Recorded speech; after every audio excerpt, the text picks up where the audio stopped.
有请主持人赵川。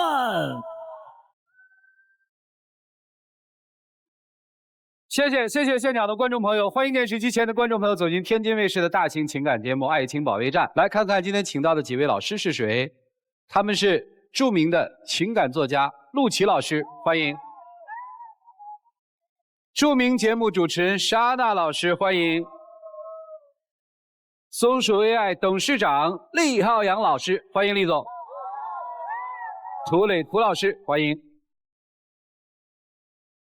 好，来了解一下今天的嘉宾朋友遭遇了怎样的情感困惑吧。各位请看，我们结婚2年了，有一个可爱的宝宝，我对他百依百顺的，但是他现在变得对我很任性，总是挑剔我。他表面上看着挺老实，但他总爱骗我。刚结婚时对我承诺的天花乱坠，结果全都做不到。他总爱跟我翻旧账，小题大做。我是对他做过承诺，我现在也是一心一意的为我们的幸福努力奋斗。他就是甜言蜜语把我骗到手，然后就不珍惜了。我们现在的婚姻跟我想象的一点都不一样，我后悔这么早嫁给他。掌声有请这一对，有请。男嘉宾小赖26岁，来自重庆，汽车销售；女嘉宾小姚23岁，来自四川，自由职业。欢迎两位啊！今儿谁要来的？是我要来的。哦，后悔了是吧？就是我觉得刚开始和他谈恋爱的时候，他对我特别好啊，但是我现在和他结婚了以后，我觉得他变了一个人，我觉得他不爱我了，有什么事情还瞒着我、骗着我，我就受不了这样，我不想和他过了。不想过了对吧？不想过了，把事儿说清楚。刚开始和他谈恋爱的时候，他给我说，他说我以后嫁给他了，他可以带我吃香的喝辣的，我啥都不用做，就当一个老板娘就行了，带我一路躺赢。可是现在的生活不是这样的。哦，这个就是你太天真了。他骗我。这怎么回事？你怎么故意骗人家呢？我也没有骗他嘛，就是他自认为是骗他，但是在我看来那个就不叫骗。你是跟人说这话了吗？我当时是说了这话，这不后面情况有变化吗？他有什么事情隐瞒着我，我特别受不了这种。就是之前他不是在开餐厅在重庆嘛，我是四川遂宁的，然后我有的时候去他那边待，有的时候在我们老家，然后就是两边待的那种嘛。然后那一次我回来的时候就发现不对劲了，他和他2个姐姐一起开的餐厅，有大姐和二姐，她们都是外地的，大姐是云南的，二姐是福建的。然后我就说大姐二姐这么远就是为了共同经营这个餐厅，怎么回去了呢？然后我就一直逼问他，他也不告诉我，我就特别生气，我就看他的眼神，我就感觉心虚。然后我就问他，我说怎么回事？他说餐厅被转出去了。我说天哪，这么大的事情你都不告诉我，你瞒着我干嘛呀？我特别受不了。餐厅是谁的呀？是我的，主持人。其实不是他说的那样啊，真实的情况是这个样子的，就是那个餐厅嘛，确实是我转出去了，但是她怀着孕嘛，我就怕她这个身体上有问题嘛，我就没有告诉她。那我就算怀着孕，你有什么你应该提前给我说呀？难道就是因为你餐厅不做了，我就觉得你没钱，我不跟你过了？我是那么现实的女人吗？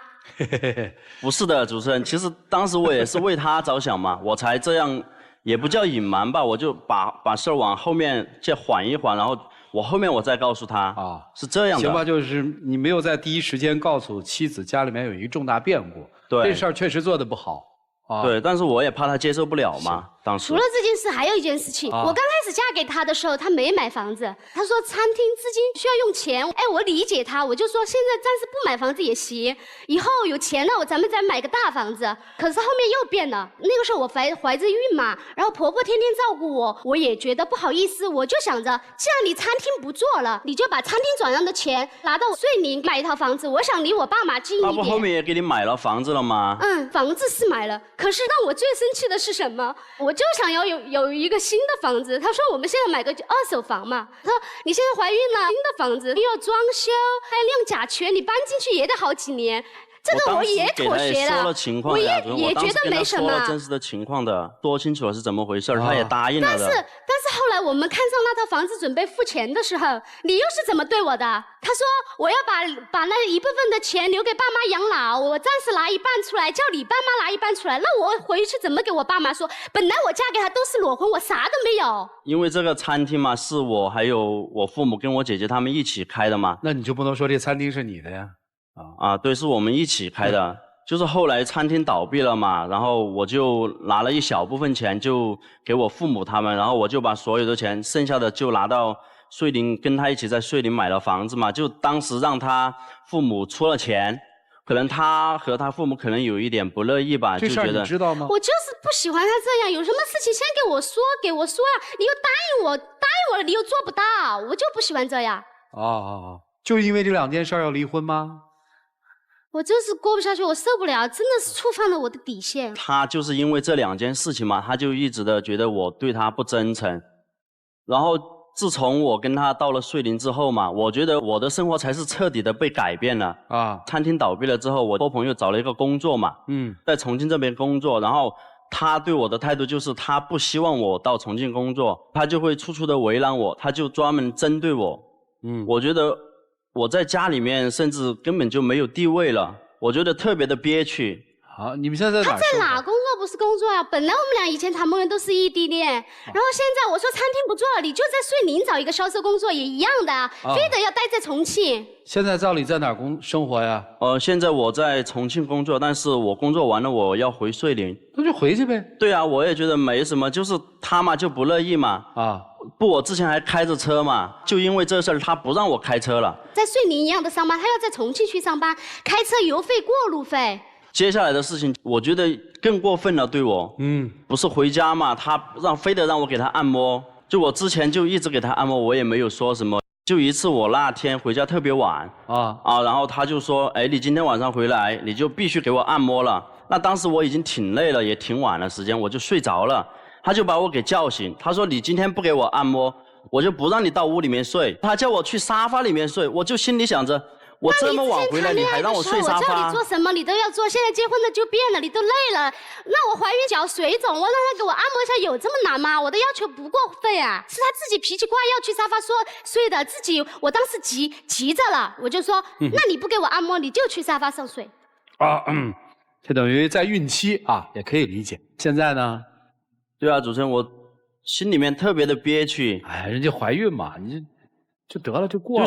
就现在嘛，他就嫌我可能每个月的工资嘛就比较少嘛，他就觉得我现在一个人的能力不能支撑整个家。当时我们的孩子才5个月嘛，他就提出一个过分的要求，他要出去工作，因为当时孩子还在母乳期间嘛。那个时候孩子特别需要母亲的照顾啊，那你作为母亲，你为什么要出去工作？你不给孩子喂奶呀？这件事情我也特别不能理解。这5个月就断奶了是吧？对啊。但是他那个每个月做销售是5000块钱，我刚怀了孕，我生了孩子，我也需要保养呀，孩子也需要尿不湿呀，这些都要用钱，我就要出去上班。你就去呗。我就是要去上班。去了吗？对啊，主持人，他上班是去了。但是他就为这事儿还跟我妈妈大吵了一架，他还把我妈妈给骂回老家了。你说这个事情，你要尊重长辈啊，对不对啊？那人家有的孩子生下来，人家没母乳的，人家还不是一样健康长大？他和妈妈就说：“哎呀，孩子还小，就要吃母乳，以后才健康。”人家没母乳的，一样的不也健康长大了吗？行，等于你跟你婆婆也打翻了，是这意思吧？对。我可以啊。那你们现在在他老家生活，跟丈母娘那边的关系怎么样啊？之前关系还不错，但是后面就因为一些小事情嘛，也慢慢的在变化。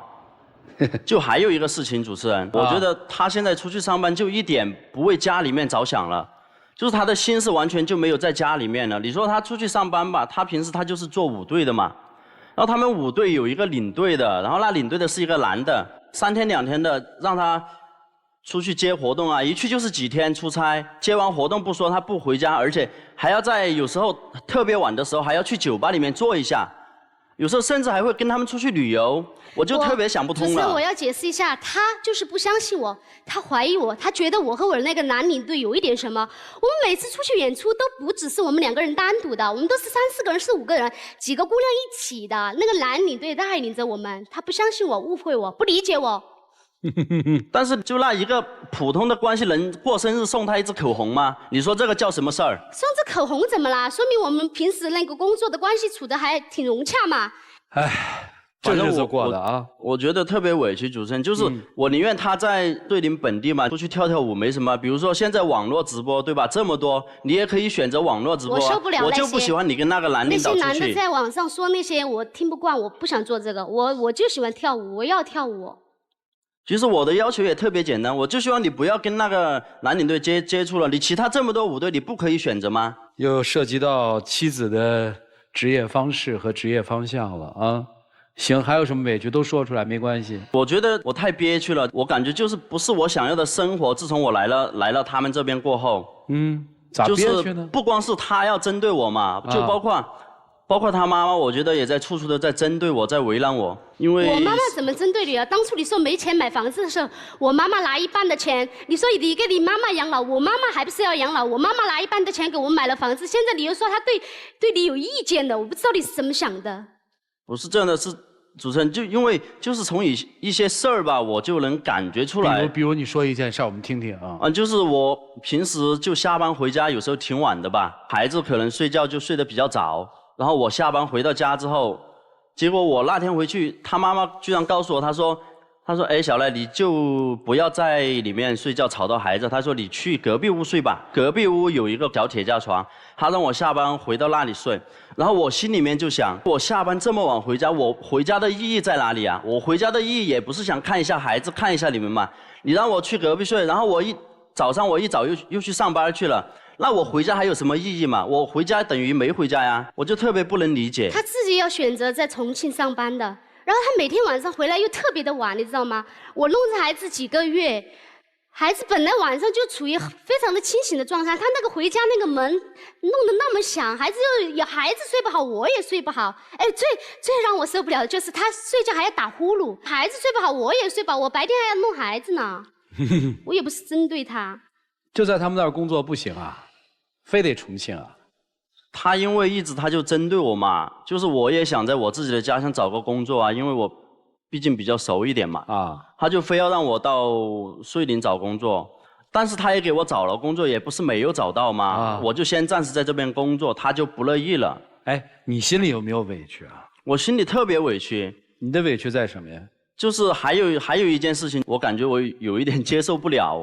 就是他母亲有时候会转发一些朋友圈啊、微信啊，就是大概的内容，就是说，哎，一个男人是怎样成功的，一个男人是怎样做一个好丈夫的这些之类的文章。他完了发文章不说，还会配上一些文字。那文字的大概内容就是说，一个成功的家庭背后就有一个默默付出的男人，就是这样的道理。那我这明显不是在说我吗？那我妈妈觉得肯定那句话给人带来正能量好呀，未必就是在说你呀，是你自己对号入座吧？我觉得。想太多了。对女生来说，婚后的生活跟你想的完全不一样，完全不一样。最大的不一样是来自于财务的困难，是这样吗？对。听来听去啊，男生在婚后并没有在情感上疏离你，只是在经济上面，男方家里发生了一个相对比较大的变故，是这意思吧？还有就是欺骗我，有啥不跟我商量？如果他盘店这件事儿跟你说了，其实你也不会有这么强烈的反应。对呀，你提前告诉我呀，说明我和你结了婚，我才在这个家里有地位呀。那现在你想怎么着呢？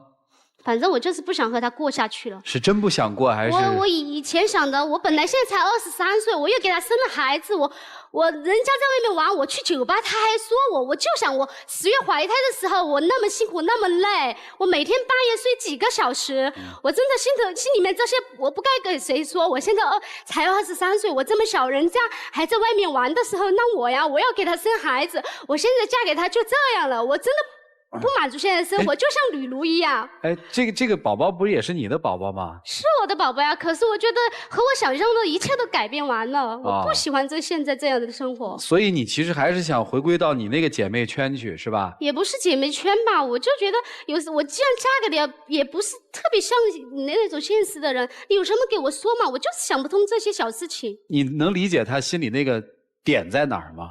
我能理解他，但是他特别的不能理解我。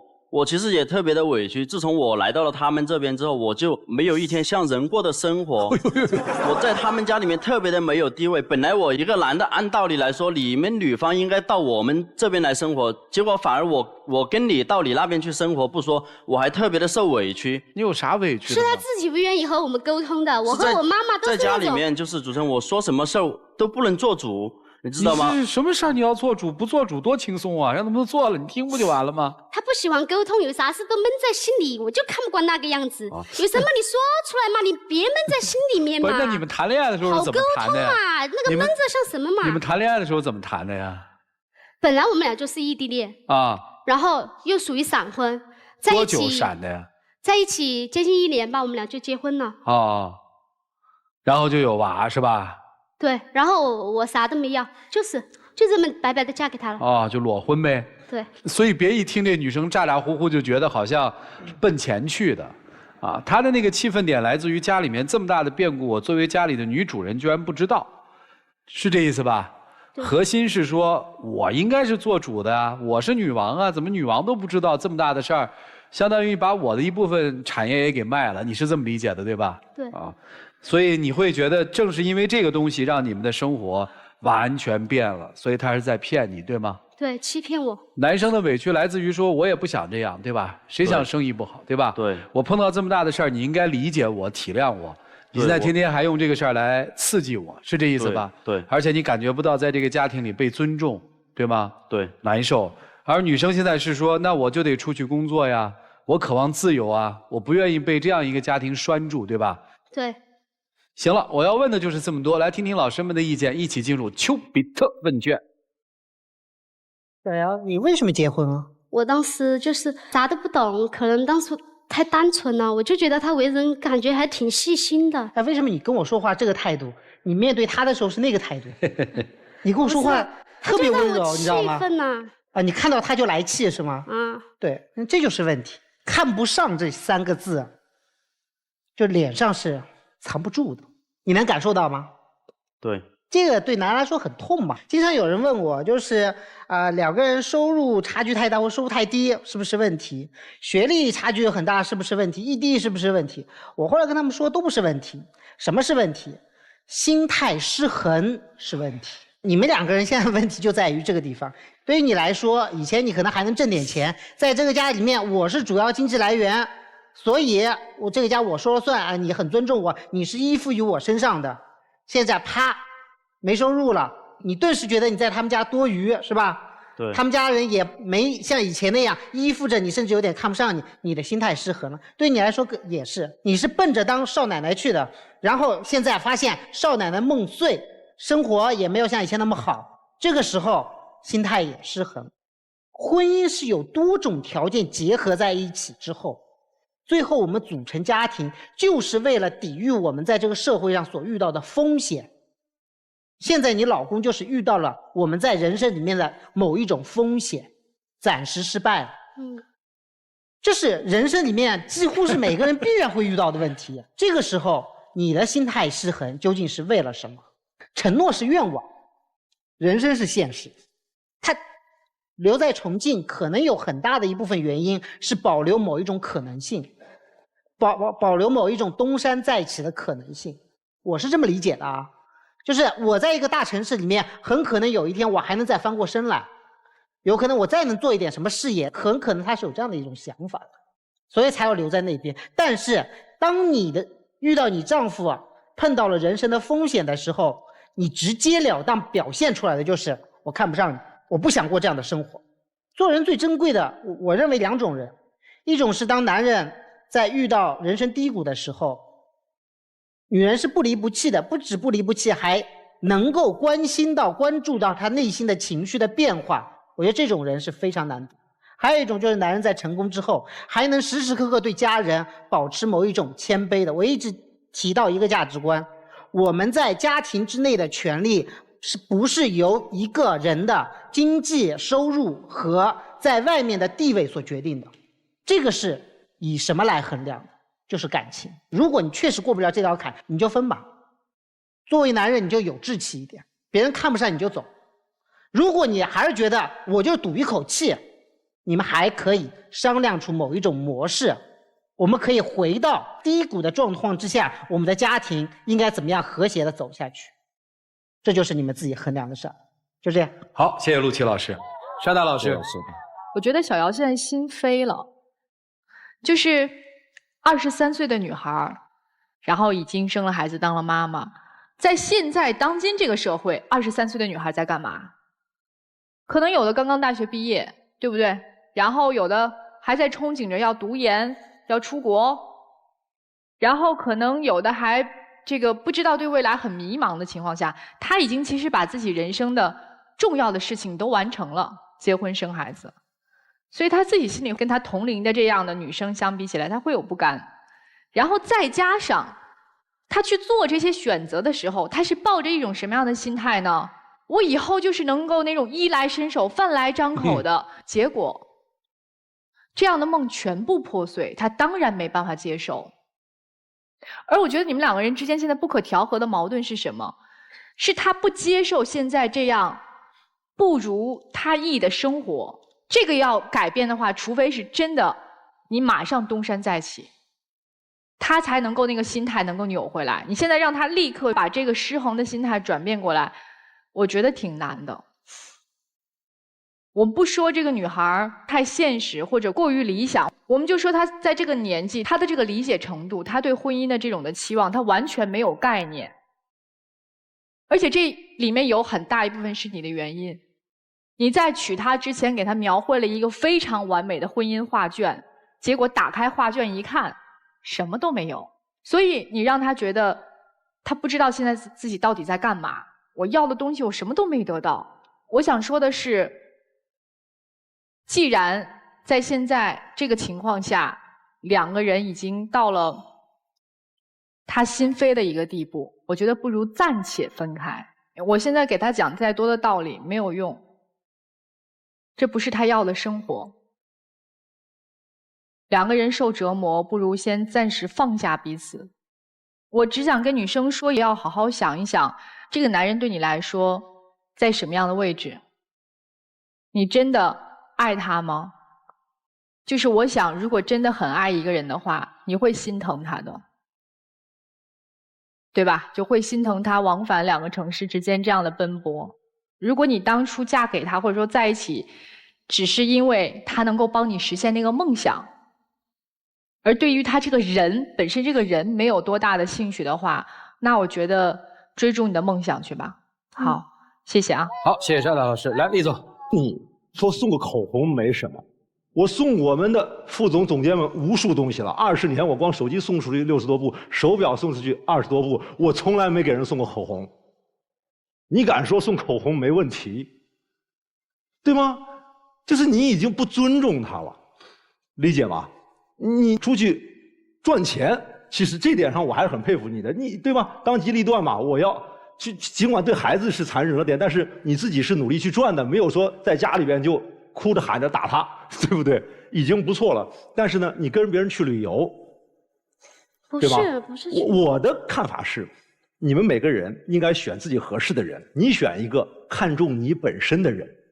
你呢？你要看重的是一个人，这个人他有潜力，他的人格吸引你。就像有一句话说，你要想嫁给一个将军，你先嫁给一个士兵，你看准了他以后能成为将军。我现在觉得你现在的老公不是，我觉得你们各自找合适的，放过对方吧。好，谢谢李总。来，涂老师，你是不是以前也有挺多追求者的？还是多吧。最开始跟他裸婚的时候，是不是身边也有很多人说你很勇敢，执着追求爱情的？有没有人这样说？有。所以其实你是不是也觉得自己挺勇敢的？还好吧。觉得自己挺感动自己的。所以你才在舞台上会说，我不物质，我不是那么在乎钱的人。我要是那么在乎钱，我当初能够裸婚吗？是吧？我负责挣钱养家，你负责貌美如花，这种事儿你信吗？一般信。事实证明你就是信了嘛。还是有这种啊。他最开始的承诺跟你是怎么说的？说你以后跟我在一起躺着都能赢，是吧？就是跟着我在一起不用干活就可以每天过衣食无忧的日子，对不对？嗯。那请问你觉得他让你过这样的生活，你有什么价值？我啥都没有。你有。第一，我勇敢，我裸婚嫁给了你；第二，我漂亮，我放弃了其他人的追求，我跟你在一起，这就是我拿得出手的资本。你心里是这么想的？确实有点。但是，孩子那是2个人的孩子，不光是他1个人的孩子。勇敢、真诚，2个人都需要，那是本来就需要的，谈不上是资本。至于把容貌当资本，也不是不可以。但如果是一个真正要投入到婚姻当中去的人，把容貌当成一种资本，请问你的容貌能保持多久？我为什么会现在还和颜悦色的跟你这样说话？是因为我认为你不是特别物质，你只是有点简单。想要嫁给一个成功的男人是所有女人的本能，但使自己的男人成功才是一个女人真正的本领。你没有这样的本领，你只会抱怨。事到如今你是没有选择。这个社会上所有的分配方式都是按劳分配，你有付出你就有收获，所以永远不要相信那种所谓的毒鸡汤。没有什么事情，没有哪种生活，没有哪种男人能够让你不劳而获。即便他现在没有亏空，他事业是成功的，即便你现在可以衣食无忧，你却天天要看人脸色。只有你有付出了，这才是公平的。他喜欢你的时候可以说我挣钱你花，但长此以往下去，他会认为这不公平。所以所有人对家庭都要有付出，才会有收获，从来就没有什么躺着就能赢。其实呢，你也不坏，我觉得你就应该坚持自己的工作，做好一个母亲的责任。如果你觉得这个男人你还愿意跟他在一起，还对他有爱，你也愿意接受，假若他将来就是爬不起来，就如此一个月挣个4、5千块钱的一个销售，那你就跟他继续下去。如果你觉得我不能接受这样的生活，那你自己想清楚你要的到底是什么。但无论如何你都得承担对孩子的抚养责任。他发起火来真的有点吓人的哈。对，你说你找一个你惹不起的人干什么？躺着就能赢，请你给我解释一下，什么叫躺着就能赢？赢谁呀？我当时也是想给他，你就是睁着眼睛说瞎话。心是愿望，神是境界。愿望只是愿望，能力还是能力。其实与其说你好像有一个美好的愿望，说我想要给你一个好的幸福生活，我是在跟你憧憬，对不对？但不如说你是在虚荣，你用一种虚荣的幻想来欺骗别人，到最后把自己也骗了。吹牛是要付出代价。说白了，你们2人都幼稚，但既然已经走到今天这一步，咱们就面对现实，好好的问问自己要的是什么，对方给得了给不了，自己又能付出多少，谈清楚了，该散还是该合，咱们做一个清晰的判断。但不管怎么样，不亏待孩子算是成长的一种代价。就这样。好，谢谢涂老师。嫁一个人或者我娶一个什么人，我的命运就变了。但凡有这种想法的，基本都是错的。这个世界上没有那种老板娘哈，你记住啊，饭店开得越大的，生意越好的，老板娘都得去端盘子的。老板娘不端盘子就是站在收银台的。没有一个老板娘说我躺在家里能挣了钱的，你放心好了，那不是开饭店的。这就是我说我们现在年轻人有的时候常识不对，这就是生活的阅历，他没有这个阅历，他不知道，所以你不能说他到底是什么，不下这个定论，物质还是不物质，那是你自己的事情，你去考虑，好吧？好，那么说到这儿以后，最后一个要说的就是，这段婚姻还有没有努力的基础，是你们要判断的。所以努力的基础就是是不是有爱，那个恰恰是你们双方心里最清楚的。你想清楚，你也想清楚，坦诚是最重要的。来，接下来一起进入真情60秒。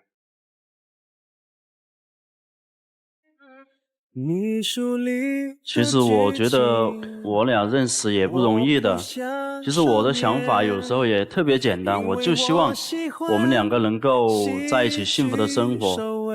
我承认我以前是给你就是说大话嘛，然后就是现在我真心希望我们两个的生活状态能够回到以前的样子。我特别向往我们以前的日子，因为那个时候我们才是最开心的，我们也共同经历了这么多，所以说我还是觉得我俩能够继续的生活下去是最好的。我本来是想和你好好过日子的，但是现在是这样，我真的想好好的再考虑一下。来，请亮灯。也许是你怕了，谢谢两位啊，请回，请回，请回。没有皱着你却用一个。来，请关门。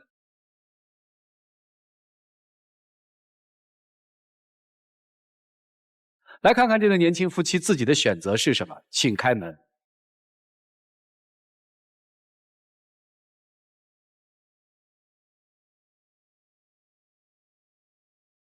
我爱你，你爱我，我们再也找不到解脱，就像是第一次一起飞着爱情的自由。我爱你，来，有请我们的小花童，有请。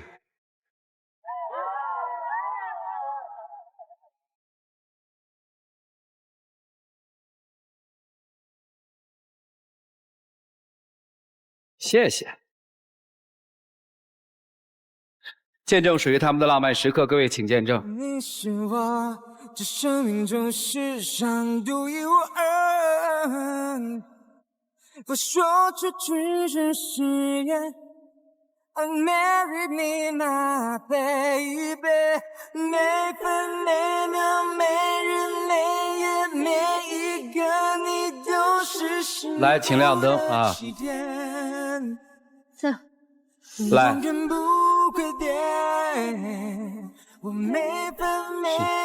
我其实就是一个细节哈，改变的想法。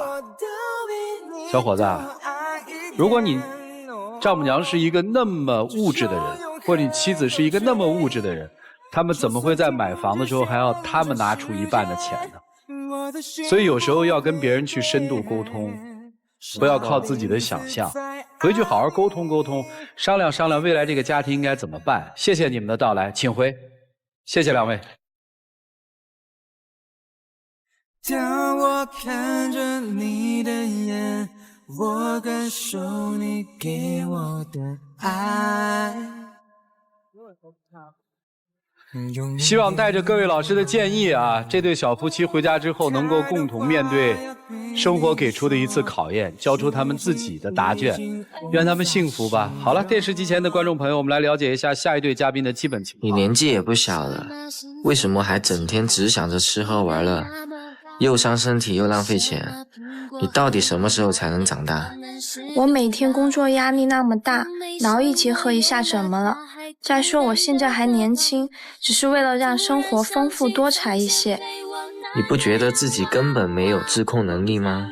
一玩起来就不管不顾，而且还总跟异性来往，我怎么能放心？你对我根本就不信任，当初你认识我的时候我就是这样，为什么现在就非要改变我？掌声有请这一对，有请。男嘉宾小白26岁，来自四川；女嘉宾小刘22岁，来自四川。有请。欢迎两位啊！在一起多久了？2年多了吧。2年多了，咋认识的？玩认识的。玩着认识的是吧？怎么现在人家玩就不行了呢？一开始嘛，我觉得男生追女孩子嘛，带她出去娱乐娱乐，喝酒啊，唱歌啊什么的，我觉得正常的啊。那后来我觉得他停不下来了，他已经。什么叫停不下来了？他经常和朋友半夜3更才回来，我觉得现在工作压力这么大，对吧？谁不出去娱乐娱乐呀？而且我跟我那些姐妹儿一起出去玩，我都是第一个走的。我第二天也有正常的按时上班啊。你是一周去4、5次，哦，然后每次3、4点回来。他说他第一个走。我的天哪，你这是一个什么样的生活哈？对啊，他第二天还要上班，而且脏身体啊。哎，我特好奇啊。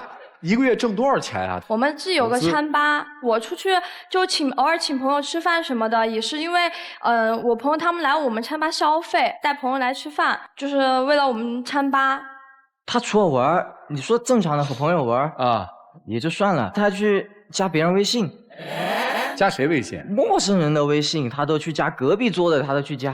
那是因为我跟我朋友一起了玩，就真心话大冒险，输了的人就要去做一件事儿。然后我朋友就说：“哎，那你要不去加旁边人的微信？”然后我愿赌服输嘛，我就加个微信，就当交个朋友，对吧？也没有聊天，也没有过度，对吧？我也没有约见什么的。经常这么玩是吧？也没有。加了微信，肯定男生就会心里面也不舒服了，对吧？啊。那我平时给他讲道理，他不听；给他讲一些。新闻上的事情他也不听啊，讲一些什么某技术上有突破这些，我觉得挺有意思的事情，我们没有共同的话题。他讲的那些我又不喜欢，都讲一些什么新闻啊什么的，我就觉得我不感兴趣啊，我不想听。我其实也蛮尊重他的隐私的啊，比如说我不会偷看他手机，我们有个约定就是我们把手机都给交出来，对吧？我们相互看嘛，对吧？我给他看，结果他的手机里面的信息就全部都删掉了啊！我说这样做有什么意义？我就是不想让他看，因为我朋友跟我讲的也是他自己的隐私，对吧？人家就讲，哎，你别跟别人说啊，我不可能我来你看看我朋友怎么，那我不可能这样去讲，对吧？我就觉得没必要，你个男生这么八卦干嘛？啊，对，你的异性朋友多吗？多呀，我觉得男生相处起来就很简单，对吧？所以我异性可能会比同性多。那你不可以交点女性朋友吗？而且我的朋友他都认识啊，我都会带他去吃饭呀什么的。他的朋友我都不认识了。你就陪他不就认识了吗？我要挣钱呀。对，一肚子苦水是吧？对啊，而且给他打电话有的时候不接啊，我都真的受不了了。而且他出去玩，我自己在家我要做家务。偶尔分担一点给他，就是1个星期让他做1次吧、2次吧那种，他就把扫地、把那垃圾往沙发上面扫，洗碗。那我也有做呀，但我不会呀。第2天我还得洗一遍，你还不如不做呢，我全部都给你返工。你之前跟我刚谈恋爱的时候，你说我什么都可以不用做呀？那是啊，那前提是我们都在工作很忙的情况下。我上班呀。对啊。我晚上也要去我们餐吧呀。但是你下了班你是去玩。而我在家做家务。那我从小在家，我爸妈也没让我做过呀。对，这是你爸妈的问题，啊，找他爸妈投诉一下，能返厂修一下吗？您这产品不合格啊！就一个22岁的姑娘能大言不惭的说，我不会做家务呀。一个四肢健全的、成熟的一个年轻姑娘，她不会做家务，这有问题啊，姑娘。我是这么认知的啊。因为我觉得每个人都应该会做家务，怎么会不会呢？你们接着说啊，对不住了啊。我觉得嘛，反正他还会天天来说我，说你什么？但我多用点纸啊，我的浪费了水啊什么的，他每次就说我的比较多，而他就在那里做动嘴啊，然后我就你这个我批评你啊，我觉得你很愿意呀。不是，你可以不做呀。我受不了了，我就受不了。我就是跟他讲，我说你就是忘记关了，我就告诉他，只是想告诉他，提醒他一下，然后他就会想，哎，你怎么就说我的不好我就觉得我只是在提醒，对吧？我没有要说什么。他忘记关水，你不能去关一下吗？我关了，我就是告诉他你没有关水，你下次记得关。那就完了嘛，正常情侣聊天嘛。行，哎，你们规划过未来的生活是怎么样的吗？规划过呀。什么时候结婚啊？这谈了有2、3年，2年多了是吗？其实我觉得我还不够稳定嘛，我觉得晚一点结婚，30、35都能接受啊。但是他就挺好，他就那种给你想40岁再说，你这就让我就完全就接受不了了，我只是暂时就是考虑，也没有一定啊，就暂时没有这方面的想法。也就是说，女生现在还没考虑到要结婚这茬事儿，是吧？对啊，就谈着恋爱就谈着恋爱，对吧？对啊，对啊，没问题啊。但他总得给我个希望吧？啥希望？我觉得至少得往结婚那个方向去发展。我觉得，对吧？他是在给你发展啊。你总得说，咱存个钱买个房啊，对吧？你存不就行了吗？他的想法，你是这么想的吧？对啊，我再存啊，但关键是存的钱，什么工资什么都给他拿去用了花了，他哪怕是拿去买个包啊，买个项链什么的啊，我觉得还是个物件，对吧？他拿去没有意义的吃喝上面啥都没。我就是不喜欢买那些东西啊。我觉得我请朋友吃饭，对吧？一起去玩，这当然也是一种投资。他们也会来我们餐吧玩，那也是为我们餐吧着想呀。啊，这个你们餐吧挣钱了吗？挣钱了呀。哦，挣的钱，挣钱了。对呀，挣的钱也拿去用掉了，只能这样说。而且我觉得他太容易相信别人了啊。我觉得那些是一些没有意义的一些社交。我觉得真的有的人他觉得哦，这个什么老板怎么样，然后哎呀，肯定能给我们带很多客源过来的，怎么？结果来还让他去签单，就这种社会上的这种，我跟他讲，他不听，他真的很天真。那也不是每一个人都是这样啊。行，这个买卖的事儿咱们不在这儿聊啊，咱们这儿只聊情感，不聊买卖。女生的想法是，现阶段没有考虑跟这男生结婚这回事儿，是吧？对。只是谈个恋爱，对吧？对。但是你花他的存款哦。没有吧？那他说他存的钱都给你花了。是啊，我们投有大家一起都有在用吧？他经常也跟他的朋友一起去徒步旅行啊什么的呀。几天都不回来，电话也打不通。你喜欢户外徒步是吗？对啊，我觉得那才叫旅行嘛，看看真正的风景。他去就是大城市购物，他也不购物，其实他就喜欢去拍照啊什么的。但是我叫他一起去，他不去。所以你们就是我们任何各个方面，我们玩不是代表我不玩，只是我们玩的东西不一样。然后就是感兴趣的东西也不一样，我们没有共同话题，这是一个很可怕的事情。我觉得其他东西都能够接受，但这点我想法就是慢慢的逐渐的去改变他，但是他没有进步，我觉得他就隔三差五好3天，他没有进步。所以今天你想来干嘛呢？我只是想让他做出一些改变，至少或者说往那个方向去发展，咱不能跟你这儿玩一辈子吧，对不对？女生怎么想的呀？我想就是，我觉得现在我们俩一起租房子住挺好的吧。然后我觉得买房子每个月还还房贷，对吧？就生活质量也降低了，我觉得没必要啊。我觉得现在这样，租房子住，然后平时省的钱也可以拿出去旅游，对吧？两人一起出去玩一玩，就挺好的呀。为什么一定要买房子呀？哦，没说买房子这事儿，是说你们俩感情的事儿，你怎么考虑的？我现在就是暂时不想这么早考虑这方面啊，这就反正那他的身份是就男朋友呀。然后在你的生活里面还有很多其他的异性朋友，对吧？但只是朋友。啊，明白了，就是你希望你的生活是相对自由的，对吧？对。你应该有你的朋友圈，有你的社交圈。对。然后你需要每周有个4、5天跟这些朋友出去应酬，对吧？但我现在好很多了吧？现在也没有经常。好，那你就夸大其词了。男生更多的是想跟女生找到一些共同点，然后往前走，对吧？对。女生好像在这方面的动力并不是很大。女生有自己对生活的一个规划，对吧？对。你刚才他说40岁以后才打算结婚是吗？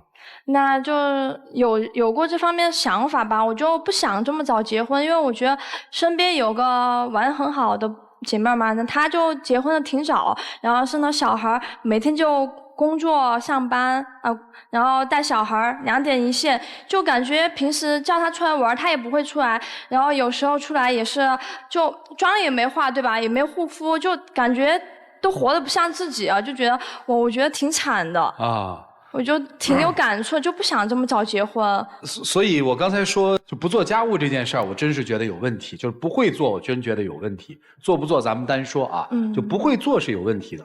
但是她这种思想观念，我还挺欣赏的。就作为一个独立的女性，现代女性，我需要有我自己的生活和生活方式。但是你需要有这种方式之后，你又找了一个男朋友，问题就出现了。你的男朋友不接受你想要的方式。你听听老师他们怎么帮你们，好不好？一起进入丘比特问卷。前段时间我也听人讲故事，说就小两口有一小孩2年级，那个夫妻2个人天天去酒吧，每天晚上玩到1、2点。这不是老婆一个人去啊，她老公也去，就是跟我以前理解的那个家庭的想法和概念完全不同。而且他们觉得蹦迪不很正常吗？就是不能因为有了孩子我就不能蹦迪了。后来我在想一个问题，那就是我们真的要尊重每个人的不同。你刚才说了很多话，我个人很认同你，你知道吗？我很认同你，但是我认同你是没用的，因为他不认同你，他是你女朋友，我不是你女朋友，是吧？所以这件问题就在于你说的话某一部分人认同，不代表你说的就是对的，因为对错的这个评判标准掌握在他的手里。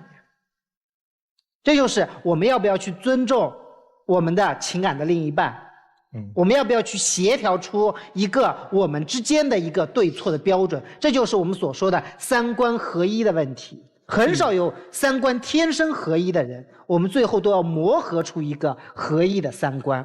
你们天差地别，差得太远了。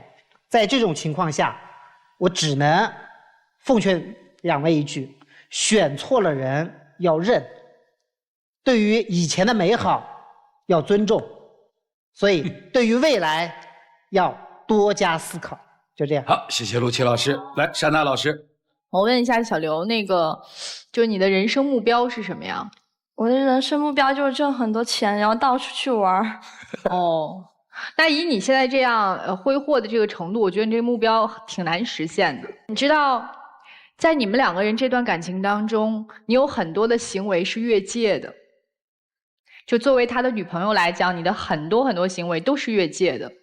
就是如果你是单身的情况下，你所有的种种1周4、5次酒吧这些行为，我们都不做任何的评判。但是如果你有一段稳定的感情，你承认这是你稳定的男朋友，你承认这是一段稳定的感情的时候，你这些做法都是越界的。为什么？评判越界的方式是什么？就是看你的这些行为有没有刺痛对方的心。有。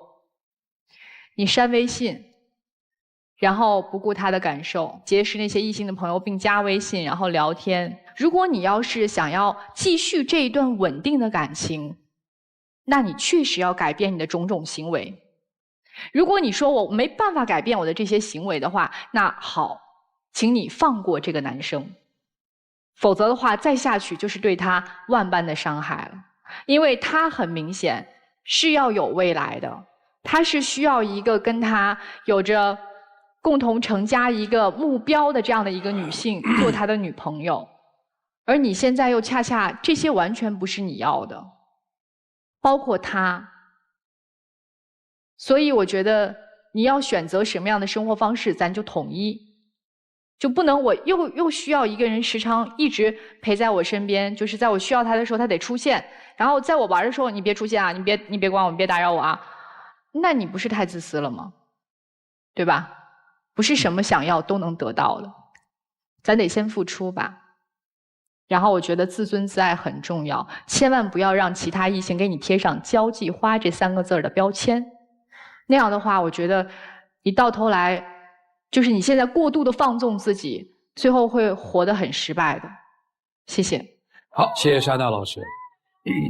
小刘，你那个餐吧你是多少股份？我没有，就是我男朋友开的嘛，然后我有给他就相当于我投资他吧。是他开餐吧？对。你投资他？就是他中途有就资金周转不过来吧，然后我又给他钱。多少钱？20几万吧。是这样的，我们餐吧的话，是他借给我的钱，然后我自己也出了一部分钱，就是因为这个钱已经还给他，而且他挥霍掉了，所以我才来这个节目。我就是想让他开支少一点。多长时间？1年？2年吧。那我就想问一下啊，如果你的男友他出去会别的女孩凌晨2点，说不定还给人买个什么东西啊什么的，反正你也不知道他有多少钱嘛，你会怎么样？那肯定不行啊。不行。啊，对啊。那为什么不行了呢？因为他跟我一起，就他没有家庭地位，只能你去凌晨跟人家那异性玩。他有时候跟他异性朋友玩，我也没说什么，但一般他就会叫上我一起吧。你现在天天玩，你有没有觉得空虚？没有吧，因为我也有上班呀。不是，我是说你每次都是玩成那个样子，你有没有？因为我以前也玩酒吧嘛，你有时候玩完了就会有莫名其妙的空虚，你有没有那种感觉？很少吧。还没有。我跟你讲，如果你要等他，最少还得等5年以上。如果他现在空虚了，也许玩1、2年，他像你一样也能收心啊。但是像他这样子，就你要想清楚，你要不要再忍他5年？老李，你以前玩酒吧玩的多么的疯狂啊！这个最想结束。对，我们是蹦猫铃笛的，就是6点再蹦一波啊。他不玩就觉得，哎呀，真没意思。我后来就，你们不知道什么是猫铃笛吗？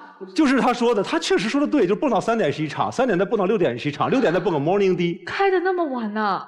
陆琪学校的很多师哥啊，都从杭州那会儿坐火车就是坐火车去上海蹦迪，是吧？蹦完迪早上他们再坐火车回来。我同班有几个同学都这样。对啊，没我没有去过，就我在这方面是一个特别遗憾的一个课程，你知道吗？所以你们不理解年轻人的生活，我能理解，但是我理解什么时候那会到头，因为人嘛，他都会这样。那他痴迷，你有看到吗？有感觉到吗？理解吗？好自为之，我心疼你啊！啊，来，听涂老师怎么说啊？你那20万是哪来的？我家里面给的。每个人选择自己的方式，你甭管你蹦迪蹦到多晚，你24小时蹦迪都是自己的选择。但问题是，你所有的这种生活，都是靠着家里和别人的财力，你自己一次消费要消费掉半个月的工资，你花着家里和别人的钱。这不叫独立的生活，你还有什么好意思在这儿说你那种生活呢？就我不知道你哪来的自信。如果说作为一个现代女性，自己挣钱自己花，那是一种独立，你这算什么呢？其实我不那么觉得你现在的生活很充实，我不觉得你不空虚，你是因为现在有一盏灯在那等着，这盏灯一撤，你蹦完迪回家没灯等着你，你就会觉得空虚。很多情况下确实是有一样东西在那儿备着，所以你才不会觉得你现在的生活有多荒唐。但是当这些东西不备着的时候，你无家可归的时候，没有一盏灯为你点亮的时候，没有一个人为你等待的时候，你就会觉得空虚。蹦迪偶尔的放松一下情绪，感受一下热烈的气氛，我觉得年轻人是可以的。但是天天在里面蹦，我想请问你在那蹦什么呢？想让自己长高一点？不，我就不明白，我是真的不太明白，就经常去的那些人是什么心态。如果只是想放松一下自己，一个月去个2、3次可以理解，去一次花掉半个月的工资，喝得醉醺醺，那是正常人过的生活吗？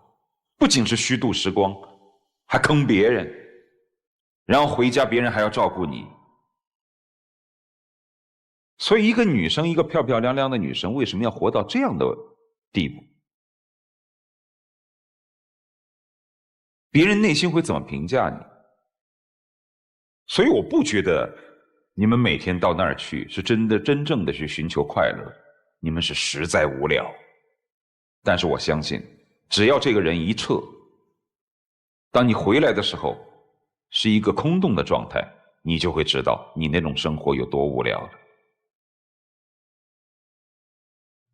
说句实在话，现在生活容易吗？生活真不容易。我们工作是为了养家的，所以我们就不明白，生活就是狂风骤雨。我们有的时候，我们每天都花尽了心力，我们可能都无法抵挡这些狂风骤雨，我们唯有不断的努力。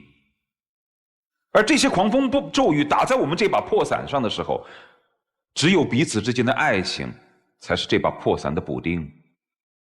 所以我就搞不明白我们时间都不够用，钱都不够用，你把钱花在醉生梦死，你把时间花在夜夜笙歌，然后把一份爱放在那儿等待。但没有关系，因为我看了一下，你还太年轻，你才22，咱们能不能醒一点？我觉得说句实在话，你真的应该撤一撤，你得把你那些钱管紧一点，不是说自己挣的所有的钱都给自己的女人花，这就是爱她。如果你的挣的所有的钱拿给她去，是让她去浪费，让她去败，你这是在坑她。所以你应该把那些钱管紧。如果她为此跟你有疑义，你应该坚持自己的底线。很多男人爱一个女人，最后为什么爱得越来越失败，是因为他的底线被他的荒唐的行为给击穿了。明白吗？把那些钱控制好，是对你负责，也是对他负责。当然我知道你内心愧疚，你觉得他当初从家里面借了20万给你，所以他现在无论怎么花你的钱，我都不能有太多的怨言，否则的话我内心会不平衡。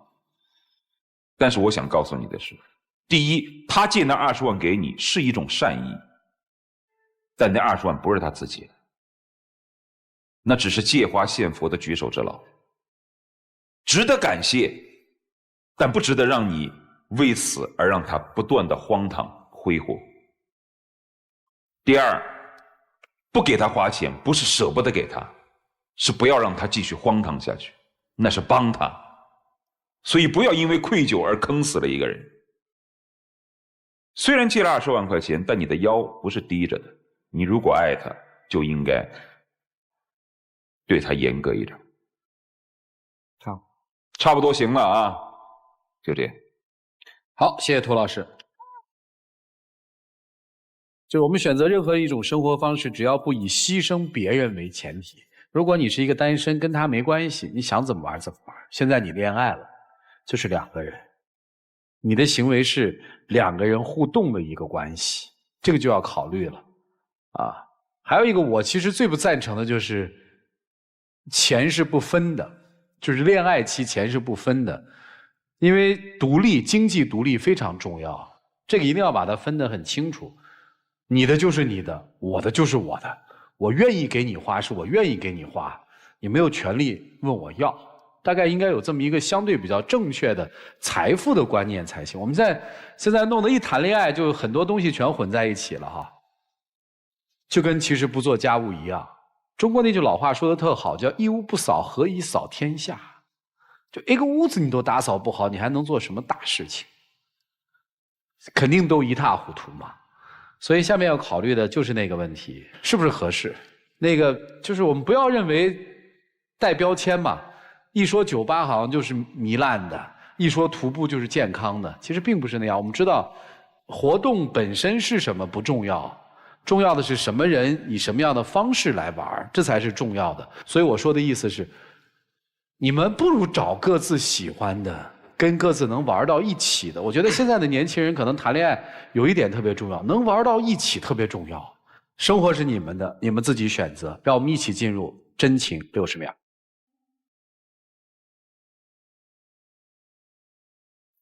其实我觉得，只要你能够做出改变，我们共同的去努力，为了我们的目标，为了我们的生活去做，我一样愿意。我觉得事业、爱情，我不想去做选择，我都要，行吧？以后我会就努力去改一下，就我现在可能做不到像你说那样同步，但我以后会就尽量克制自己，就想要出去玩，就还是大家一起努力。但我希望你不是只是说说而已。来，请亮灯吧啊！好了，谢谢2位，请回吧。谢谢你们的分享，请回。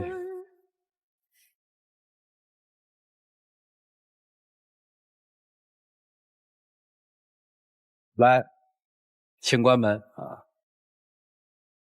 接下来的时间当然是看这2位自己的选择是怎样的了，请开门。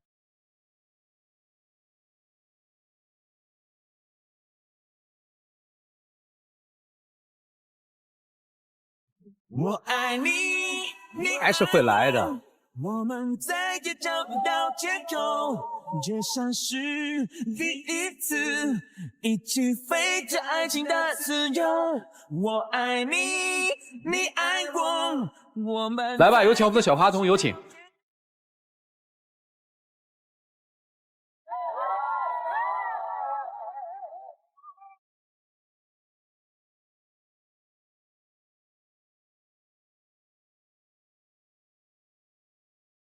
让我们见证属于这对的浪漫时刻，各位请见证。你是我这生命中世上独一无二，不说出去只是言。Marry me, my baby。来，请亮灯。来。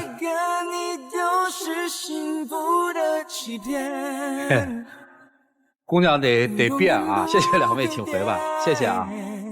我每分每秒每人每夜每一个我都比你多爱一点哦，只求永恒永垂，就算停止旋转时间，我的心不会变。所以你看，咱们听到好多细节，咱们是惊讶的。男生为什么会那么淡定的说这件事儿？因为他们就是在一起，曾经这么玩过来的，他们知道在那儿在做什么，大概的底线和尺度在哪儿。其实你要不了解，你早疯了。就是自己的女朋友说1周去4天酒吧，那你不疯掉？或者自己的男朋友说1周去5天酒吧，你根本觉得他不在一个恋爱状态。他为什么还能有这么3年持续的还能忍受？就说明他了解他们在做什么，他是有一定了解的。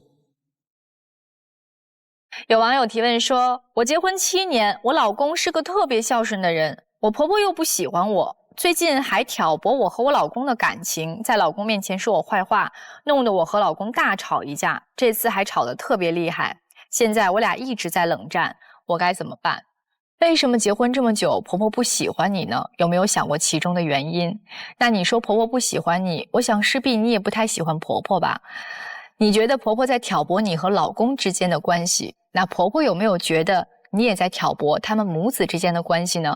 所以不如趁着这一次闹僵，变被动为主动，主动去和婆婆和解，了解一下婆婆到底为什么不喜欢你。打开这个结，我想你和老公的矛盾也就随之而解决了。再一次的谢谢现场以及电视机前观众朋友的收看和陪伴，我们下期节目再见，谢谢大家。